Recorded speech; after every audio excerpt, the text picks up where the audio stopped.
Marigold, also known as Mrs. Ka-Business. Ma, best friend, happy birthday, tol. Sa hirap at ginhawa, talagang pinatunayan mo sa amin kung gaano ka katibay. Masayang masaya lang ako kasi ikaw ang pinagkaloob sa akin ng Panginoon Diyos, ma, na maging tabi ako at syempre maging ina ng aking mga anak. At salamat din sa pagiging tropa. Iba ka talaga, Mrs. Ka-Business. Wala kang katulad. I love you so much, ma. Mahal na mahal ka namin.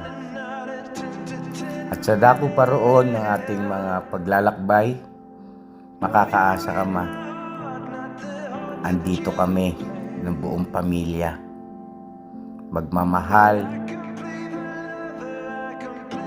palagi sa'yo. At higit sa lahat, sama-sama tayo na laging naglilingkod sa ating Panginoon Diyos. Happy birthday, ma! My love, my best friend.